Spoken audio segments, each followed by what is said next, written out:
Before we continue, there is something you need to know about that moment in the Iron Wolf Karate Academy. Everyone in that room thought they were in control of the situation, but in reality, the decision that changed everything had already been made the second Emily Carter stepped through the door. The morning light hit the polished wooden floor of the dojo, reflecting off clean lines, disciplined spaces, and the quiet intensity of a place built on structure and respect. Emily walked in alone, her posture calm, her expression unreadable, wearing simple athletic clothes that made her look like any other beginner signing up for a first class. At 38 years old, she wasn't there to impress anyone. She wasn't there to challenge anyone. She was just there to start over. Or at least, that's what everyone assumed. Behind the front desk, Brad Hoffman, the head instructor, barely looked up from his clipboard at first. He had seen hundreds of new students come and go, most of them uncertain, some overconfident, most forgettable. But when his eyes finally landed on Emily, there was a brief pause, the kind of pause people don't notice they're making when they quietly decide who someone is before a single word is spoken. Next to him, Carlos Rivera stretched casually, already wearing the expression of someone who had nothing to learn from a newcomer. Emily approached the desk with a polite nod. "Hi, I signed up for the beginner self-defense class," she said softly, her voice steady but unassuming. Brad gave a small smile that didn't quite reach his eyes. "You picked the right place, but just so you know, this isn't one of those casual fitness studios. We take training seriously here." The way he said it wasn't cruel, but it carried something sharper underneath, a quiet dismissal disguised as professionalism. Carlos glanced over and let out a light chuckle. "Beginner class is good. We get a lot of first-timers who think it's easier than it looks." Emily didn't react. She simply nodded, as if she had heard this kind of assumption before, many times, in many different forms. Around them, the dojo continued its rhythm, students stretching, moving, focusing, but there was a subtle shift in attention now, a quiet awareness that someone new had entered the space. Brad handed her a waiver form. "Just sign here. We'll evaluate your comfort level as we go." He said it like a formality, but the implication was clear. Someone like her would need evaluation. Emily took the pen. For a brief second, her fingers paused just above the paper, almost imperceptible, before she signed her name cleanly and without hesitation. Emily Carter. No titles. No explanation. Just a name that meant nothing to anyone in that room. "You can warm up over there," Carlos said, pointing casually toward the edge of the mat where beginners usually stood. There was a tone in his voice, light but intentional, like he already knew how this would end. Emily followed the direction without resistance, stepping onto the mat with quiet focus. And as she stood there among strangers who had already decided her place in their world, something subtle settled in the air, something no one could quite identify yet. But everyone would remember later when they tried to explain why everything changed just seconds after they started laughing. The silence inside the dojo was not unusual, but today it felt different, as if the space itself was paying attention to something no one had yet understood. Emily Carter remained at the edge of the mat, following the simple instruction she had been given, standing among other beginners who were stretching and practicing basic movements under the watchful eyes of senior instructors. Around her, the atmosphere carried the familiar structure of discipline, commands being called out, feet shifting on wood, and the steady rhythm of training that had repeated in this place for years. Yet beneath all of it, there was a subtle undercurrent of observation directed at her, quiet but persistent. Brad Hoffman stood near the center of the room with his arms crossed, speaking softly with Carlos Rivera while occasionally glancing in her direction. It was not hostility, not yet, but something closer to assumption, the kind of judgment formed quickly when someone does not immediately fit expectations. "She looks nervous," Carlos said under his breath, barely hiding a smirk. Brad gave a slight nod without taking his eyes off Emily. "Most beginners are. She will probably stay on basic footwork today. That is usually where people her age feel most comfortable." The way he said it was casual, but it carried weight, shaping perception without needing to be loud. Emily continued her warm-up, her movements controlled, precise in a way that did not draw attention, but also did not match the hesitation they expected. She rotated her shoulders, adjusted her stance, and observed the room quietly, not as someone lost, but as someone calculating distance, timing, and structure. A younger student nearby glanced at her and whispered to another, "Do you think she has done this before?" The second student shrugged. If she had, she would not be in beginner class. That assumption spread subtly, without words needing to be repeated aloud. In environments like this, judgment did not always come from authority. It often came from observation layered over confidence. Brad clapped his hands once, signaling attention. "All right, everyone, let us move into partner basics." Nothing advanced, just control and form. Students began pairing up naturally, leaving Emily momentarily without a partner. A brief pause followed, unnoticed by most, but felt by those paying attention. Carlos tilted his head slightly. "I will take her," he said, stepping forward with an easy confidence that suggested he expected nothing unusual to happen. He approached Emily and gave a polite but detached nod. "We will just go through the basics. No pressure." Emily responded with a calm, "Thank you," and stepped into position opposite him. The distance between them was standard, neither close nor far, the kind used for introductory drills. Carlos demonstrated the first stance slowly, exaggerating form slightly as instructors often do for beginners. "Like this," he said, lifting his arms into position. Emily mirrored the movement without hesitation. It was correct, but what caught his attention was not accuracy, it was how quickly she adjusted, as if her body already understood what was being asked. "Good," Carlos said, though his tone suggested it was more polite acknowledgement than genuine approval. Around them, other pairs began their drills, the room filling again with motion and sound. Brad watched from a distance, still unconvinced there was anything noteworthy happening. "She is picking it up fast for a first-timer," one assistant instructor remarked. Brad shrugged. "Some people copy movements well. It does not mean they understand them." Carlos raised his hands again. "Next is simple defense reaction. I will show you slowly, then you repeat." He stepped forward with controlled movement, demonstrating a basic grab and release technique, something designed for safety and instruction rather than intensity. Emily watched without interruption, her eyes following not just the movement but the structure behind it. When he finished, she nodded once. "Understood," she said. Carlos smiled slightly, as if expecting a clumsy attempt. "Go ahead." What happened next was not dramatic in appearance, but it altered the atmosphere in a way that was immediately noticeable to those closest. Emily moved forward, not faster, not stronger, but with perfect timing that interrupted expectation itself.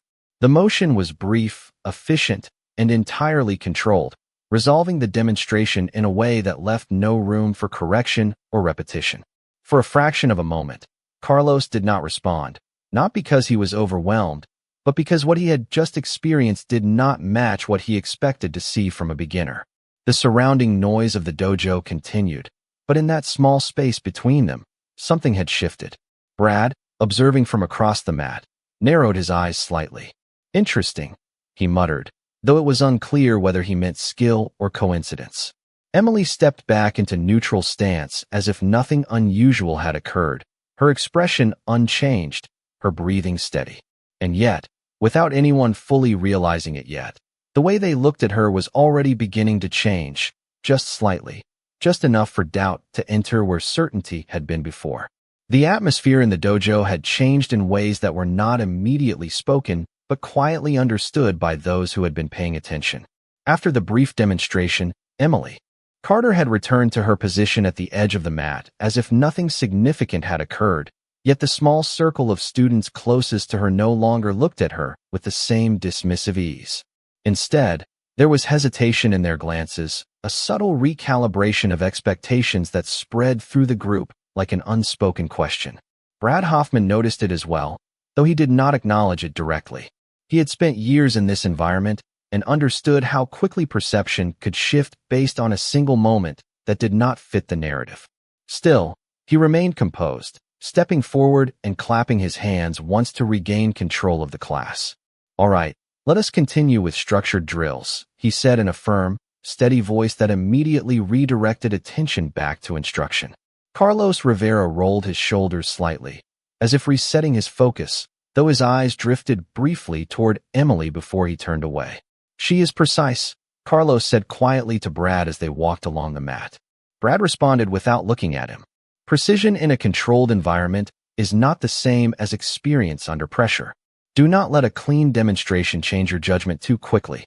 The words were calm, but they carried authority, reinforcing the hierarchy of interpretation within the room. Meanwhile, Emily listened without reacting. She adjusted her stance slightly, observing not only her surroundings but the rhythm of instruction, the spacing between movements, and the subtle patterns of how students were being guided through repetition. There was no urgency in her demeanor, only awareness. A junior instructor approached her casually. "We are going to increase difficulty slightly in the next drill," he said. "Just follow along and do your best." Emily nodded politely. "Understood." The class transitioned smoothly, students rotating into new positions. Brad decided to observe more closely now, positioning himself where he could see both Emily and Carlos clearly. "Let us introduce partner variation drills," he announced. "Controlled movement, reaction timing, nothing excessive." The instruction was simple, but the underlying purpose was clear: evaluation under more dynamic conditions. Carlos stepped forward again, this time with a more focused expression. "We will keep it structured," he said to Emily. "I will initiate, you respond." Emily gave a slight nod, her expression unchanged. Around them, other pairs began their drills, the sound of movement filling the dojo once more. Carlos initiated the sequence with measured motion, testing rhythm and reaction. Emily responded immediately, not with force, but with timing that consistently aligned with his movement in a way that disrupted expectation. It was not aggression that defined her actions, but precision that seemed to anticipate rather than react. Brad's expression tightened slightly as he watched. He had seen many skilled practitioners, but what he was observing did not align neatly with beginner classification. "She is not reacting late," he said quietly to himself. "She is reacting early." Carlos continued the sequence, his focus sharpening. There was no frustration in his expression, only curiosity now, as if he were recalibrating mid-exchange.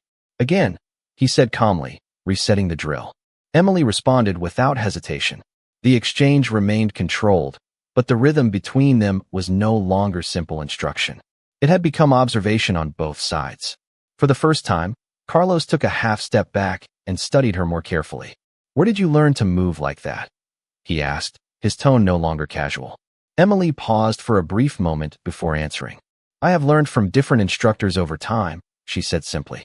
It was not a detailed explanation, and it was not meant to be.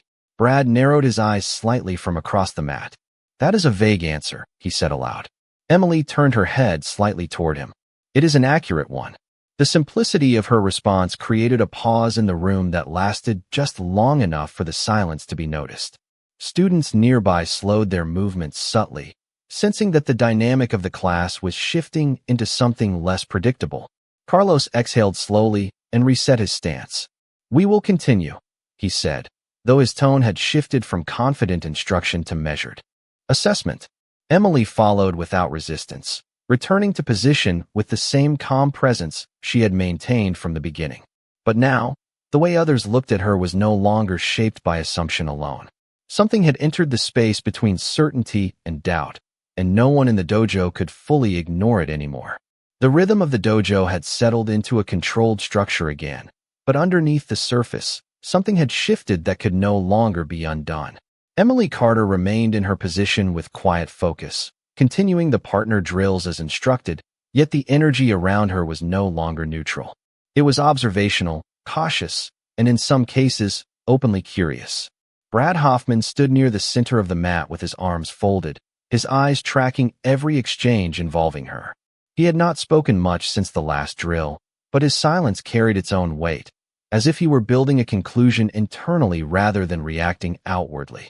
Carlos Rivera stepped back from Emily slightly, rolling his shoulders as he considered the last sequence. "That timing is not beginner level," he said quietly, more to himself than to anyone else. Brad responded without turning his head. "Timing alone does not define experience.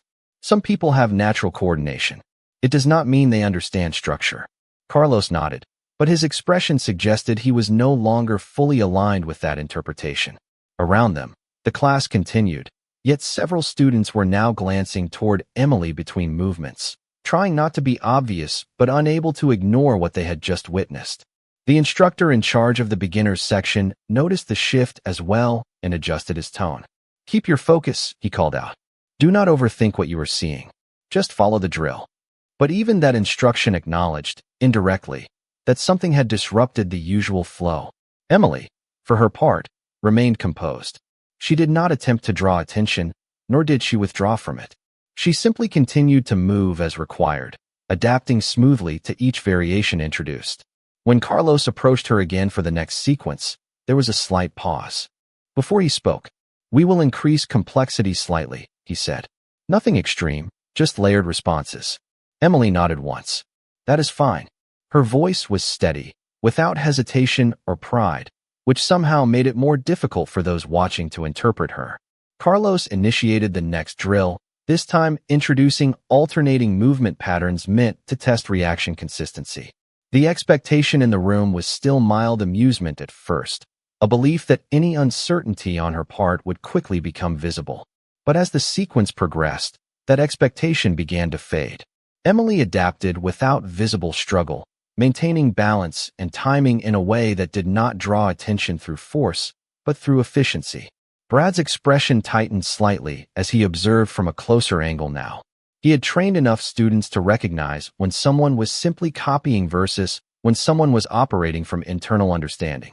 What he was seeing did not fit neatly into either category he expected from a beginner student. "She is not hesitating," one of the assistant instructors said quietly. Brad replied after a brief pause. "She is not reacting like she is learning. She is reacting like she already knows what comes next." Carlos slowed the drill slightly, introducing a variation meant to test adaptability under unexpected change. For the first time, there was a fractional pause in Emily's movement, not from confusion, but from recalibration. The room felt that pause. It was small, almost invisible, but in a structured training environment, even a fraction of delay carried meaning. Then she continued, adjusting seamlessly. Carlos exhaled slowly and lowered his stance. "Okay," he said under his breath, though it was unclear whether he was confirming progress or reassessing what he thought he understood. Brad took a step forward. "Enough of structured repetition," he said. His voice carried authority now. "Let us see response under unpredictability." The atmosphere shifted again, not toward aggression, but toward evaluation. Emily turned slightly to face him, acknowledging the change in instruction without resistance. "Understood," she said calmly. And, in that moment, without anyone explicitly stating it, the dojo entered a different phase of attention. It was no longer about whether she could follow instructions.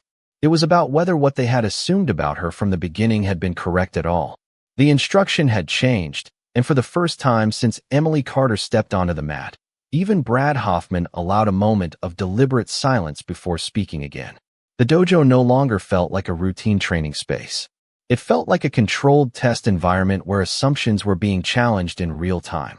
Emily stood calmly at the center edge of the mat, her posture unchanged, her breathing steady, as if the shift in atmosphere had no effect on her at all. But everyone else in the room had begun to adjust, even if they did not openly admit it. Carlos Rivera stood slightly to the side now, his arms lowered, his attention sharper than before. He was no longer performing or demonstrating confidence. He was observing. Brad stepped forward a few feet, stopping at a measured distance from Emily. "We will change the structure," he said in a controlled voice. "Unpredictable responses only. No prearranged sequence." The statement caused a subtle reaction among the students. This was no longer a beginner drill. It was an evaluation under conditions that required instinct rather than memorization. Emily gave a small nod. "That is acceptable," she replied.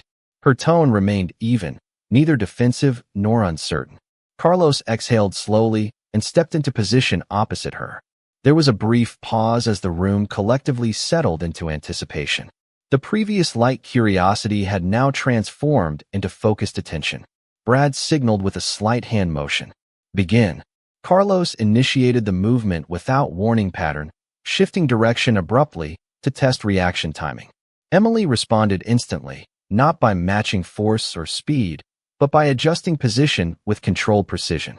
The exchange lasted only seconds, but within that short span, the rhythm of the interaction was no longer one-sided. It became a dialogue of movement rather than instruction and response. Carlos changed angle again. This time, introducing variation meant to disrupt predictability. Emily adjusted without hesitation. There was no visible strain, no wasted motion, only efficiency. A few students in the background slowed their own drills, their attention unintentionally drawn toward the center. One of them whispered, "She is not reacting late. She is already where she needs to be before he finishes moving." Brad heard it, but did not respond immediately.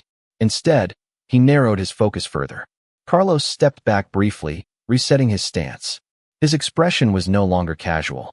"Okay," he said quietly, more to himself than to Emily. Then he re-engaged, this time with a sharper change in rhythm, attempting to create a break in timing. For a moment, there was what appeared to be a gap in synchronization. Emily's movement paused just slightly, not from confusion, but from recalibration. It was brief, almost imperceptible, yet in a trained environment, it stood out like silence in a crowded room. Then she moved again, and the rhythm reformed seamlessly. Carlos lowered his hands slightly and stepped back. "That is not beginner reaction," he said under his breath. Brad stepped in closer now, his expression no longer purely analytical. "Stop," he said calmly, and the movement ceased. The room immediately quieted. The sound of training faded, leaving only controlled silence. Brad looked at Emily for several seconds without speaking. Then he said, "Where did you train before this?" The question was not accusatory. It was direct. Emily met his gaze evenly. "Different places," she answered simply. The answer did not satisfy curiosity, but it also did not provide weakness. It created space for interpretation, and in that space, uncertainty began to grow. Carlos stepped slightly to the side, glancing between them. "She is not reacting like someone without experience," he said carefully. Brad did not immediately agree or disagree. Instead, he looked back at Emily, studying her stance, her balance, her stillness. The dojo felt different now. Not tense, but recalibrated, as if everyone present had quietly agreed that the situation was no longer what they initially believed it to be. And in that shifting silence, the evaluation had only just begun. The silence in the dojo was no longer empty. It was filled with expectation, the kind that comes when a room full of experienced practitioners realizes that something they assumed to be simple is no longer simple at all.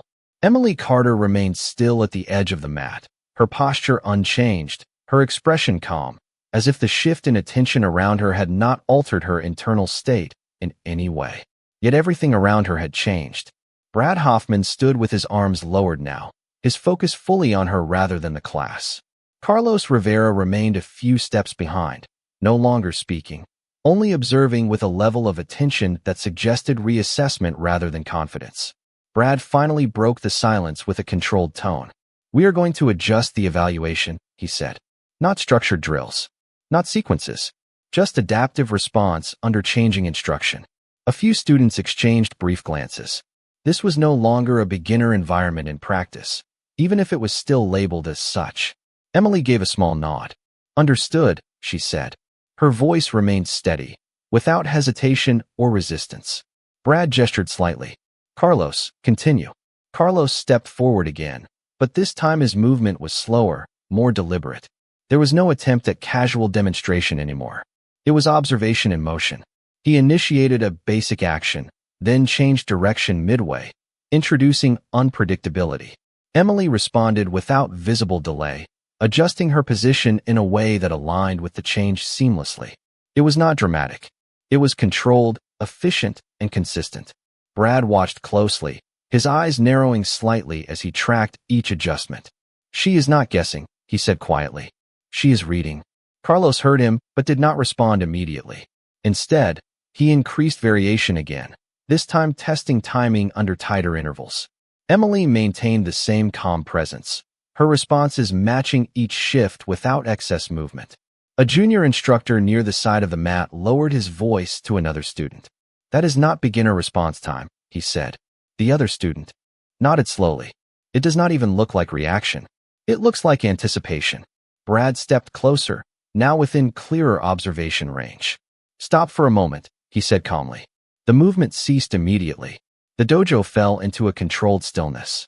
Only the faint sound of breathing and distant training from another section remained. Brad looked directly at Emily. This is not standard for someone who claims no formal training, he said. Emily met his gaze without tension. I did not say I have no experience, she replied simply. The statement was neutral, but it carried weight in its clarity. Carlos shifted slightly, glancing at Brad. She has trained before, he said quietly. Brad did not answer immediately. Instead, he studied Emily more closely, as if reevaluating every assumption he had made since she entered the room. Where? He asked after a moment. Emily paused briefly, then answered in the same calm tone. Various places over time. The answer was consistent with what she had said before, but now it no longer felt vague. It felt intentional. Brad exhaled slowly, then looked away briefly toward the rest of the class, as if recalibrating the environment itself. We will continue, he said finally. But his tone had shifted. It was no longer instructional confidence. It was careful observation. Carlos returned to position, but his movements were more measured now, less performative, more analytical. When he initiated the next sequence, the dojo felt different. Not because of speed or intensity, but because perception had changed. Emily moved again with the same controlled precision, and each response reinforced what was becoming increasingly clear to everyone watching. This was no longer about whether she could follow instruction. It was about understanding what she already knew that she had not yet revealed. The dojo had reached a point where instruction no longer felt like routine practice, but like a quiet investigation unfolding in real time. Emily Carter stood at the same position on the mat, her posture unchanged, but the atmosphere around her had tightened in a way that was impossible to ignore. Every movement she made was now being measured not as a beginner learning, but as someone being carefully assessed for something not yet spoken aloud. Brad Hoffman stood with his arms now fully relaxed at his sides, no longer projecting authority through posture, but through attention. Carlos Rivera remained slightly behind him, his eyes tracking Emily with a focus that had shifted from casual interest to analytical concentration.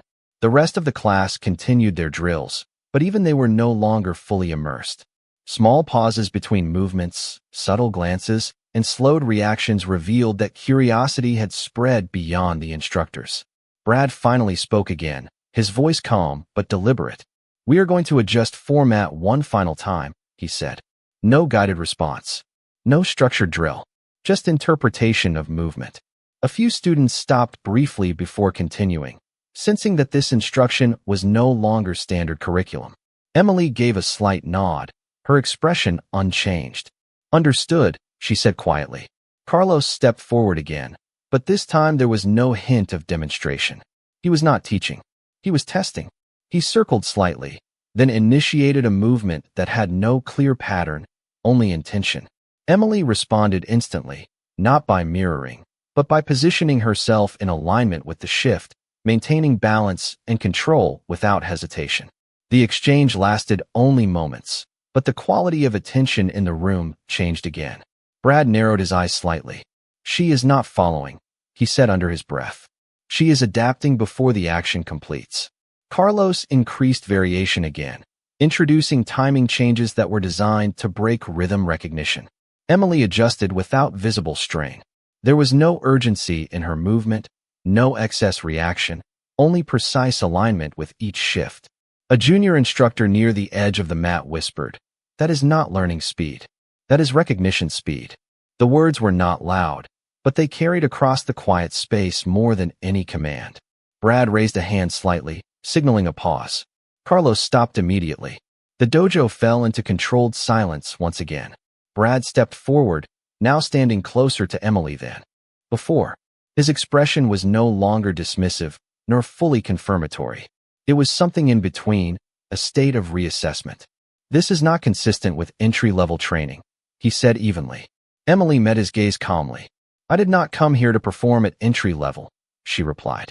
The statement was simple, but it shifted the entire room's perception again. Carlos straightened slightly, looking between them. Then what exactly are you here for? He asked, his tone no longer casual. Emily paused for a brief moment before answering. To understand the current environment, she said. There was no arrogance in her voice, only clarity, and that clarity created more uncertainty than explanation. Brad studied her closely now, as if searching for alignment between words and physical evidence. Understanding requires foundation, he said. Emily nodded slightly. It does. The silence that followed was different from before. It was no longer filled with doubt alone. It was filled with recalibration. Students had stopped subtle movements entirely now, watching without trying to disguise it. The dojo had become a single focused space of attention, all drawn toward one point that no longer fit the original assumptions. Carlos exhaled slowly, then stepped back into position. One more adjustment, he said quietly. But his tone had changed. It was no longer testing superiority. It was testing truth. Emily remained still, waiting. And in that stillness, the question that had not yet been spoken aloud finally began to form in the minds of everyone present, not about what she could do, but about what she had already done before ever stepping into that room. The dojo had fallen into a level of silence that no longer felt like observation alone, but like collective awareness. Every person in the room now understood that what they were witnessing had moved beyond a simple beginner evaluation. Emily Carter remained still at her position on the mat, her posture unchanged, her expression calm, as if nothing around her had shifted in importance. But everything around her had shifted. Brad Hoffman stood closer to the center now, his focus completely locked on her. Carlos Rivera was no longer speaking. He had entered a state of full attention, his earlier confidence replaced by careful analysis. Even the students at the edges of the room had stopped subtle movement, their drills slowing as their eyes drifted toward the center without permission. Brad finally spoke, his voice steady but lower than before. "We will proceed with final observation," he said. "No instruction, no guidance, only response." The words changed the tone of the room immediately. This was no longer a beginner class in any meaningful sense. It was an evaluation without structure, where the subject was no longer being taught but studied. Emily gave a small nod. "Understood," she said calmly. Carlos stepped forward again, but this time there was no demonstration, no teaching posture. He was fully engaged in assessment. He moved into position slowly, measuring distance, then initiated a sequence that had no predictable pattern, only intent. Emily responded instantly, not with force or speed that drew attention, but with controlled adjustment that kept her aligned with every shift. There was no hesitation, no visible recalculation delay, only immediate positioning that neutralized unpredictability without effort being visible. Brad's eyes narrowed slightly. "She is not reacting," he said quietly. "She is already positioned before the movement completes." Carlos changed rhythm again, introducing a variation designed to disrupt anticipation entirely. Emily adjusted without breaking rhythm. Her movements remained minimal, efficient, and precise. A few students at the side of the room had now stopped entirely. One of them whispered without realizing, "This does not look like practice anymore." The statement was not corrected by any instructor because no one disagreed. Brad raised his hand slightly, signaling another pause. The room stopped. Silence returned, deeper this time, because it carried understanding rather than confusion. Brad stepped closer to Emily again, studying her more directly. "This level of response is not typical for someone without formal certification," he said. Emily met his gaze without tension. "I did not say I lacked formal experience," she replied. The distinction was subtle, but it shifted interpretation again. Carlos exhaled slowly, then looked at Brad. "She is not improvising," he said. "She is operating from structure we have not seen yet." Brad did not respond immediately. Instead, he observed Emily for several seconds, as if trying to place her within a framework that no longer fit previous assumptions. "Where did you train?" he asked again, this time with less authority and more genuine inquiry. Emily paused briefly before answering. "Different instructors," she said. "Different environments." The answer remained unchanged, but now it no longer felt evasive. It felt intentional, as if full explanation was unnecessary for what she was demonstrating. Carlos stepped back slightly, lowering his hands. "This is beyond introductory level recognition," he said quietly. Brad nodded once, slowly, as if accepting a conclusion he had not expected to reach. "Yes," he said. The dojo remained still, not because instruction required it, but because understanding had reached a point where movement no longer felt appropriate.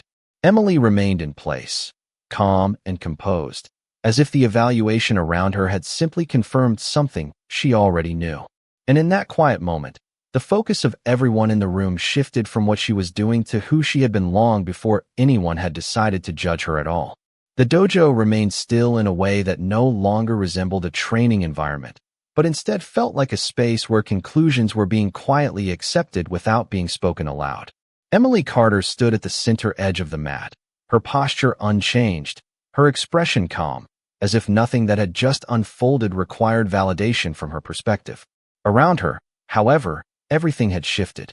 Brad Hoffman had lowered his hands completely now, no longer in an instructive stance, but in a neutral one that reflected reconsideration rather than authority.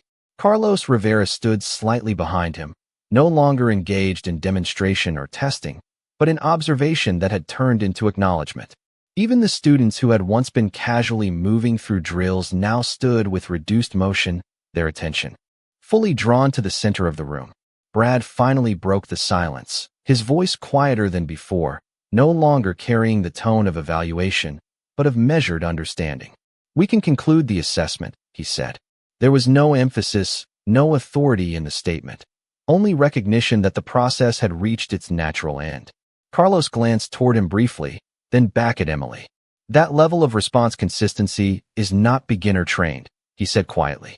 Brad did not disagree. Instead, he exhaled slowly. "No," he said, "it is not." The acknowledgement changed the atmosphere again, not dramatically, but decisively. It removed the last layer of assumption that had surrounded Emily since she entered the dojo. Emily remained still, her expression unchanged, as if the conclusion being reached around her was simply confirmation of something already understood internally. Brad stepped forward one final time, stopping at a respectful distance. "You did not come here as someone without experience," he said. It was not a question. Emily met his gaze calmly. "I came here to observe structure under modern instruction," she said. The answer was simple, but it reframed everything that had occurred since the beginning.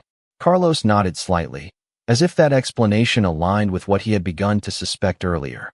"That explains timing consistency," he said. A few students shifted their stance subtly, no longer uncertain, but reflective. The energy in the room had transitioned from skepticism to quiet respect, not imposed, but naturally formed through observation. Brad looked across the dojo briefly, then back to Emily. "Your level of control is beyond what we typically see in this class environment," he said. There was no attempt to exaggerate or diminish the statement. It was factual, measured, and final. Emily gave a small nod in response. "Control is not dependent on environment," she said. The simplicity of the statement carried weight because it was delivered without effort or performance. Carlos lowered his arms fully now, stepping back into a neutral stance. "Then this was never about evaluation," he said quietly. Brad turned slightly toward him. "No," he replied. "It was about recognition." The words settled in the room with a different kind of silence than before. Not uncertainty, not tension, but clarity. Students who had been watching now returned slowly to their positions, but their focus was no longer divided. The presence at the center of the mat had changed their perception of what they had assumed about structure, learning, and experience.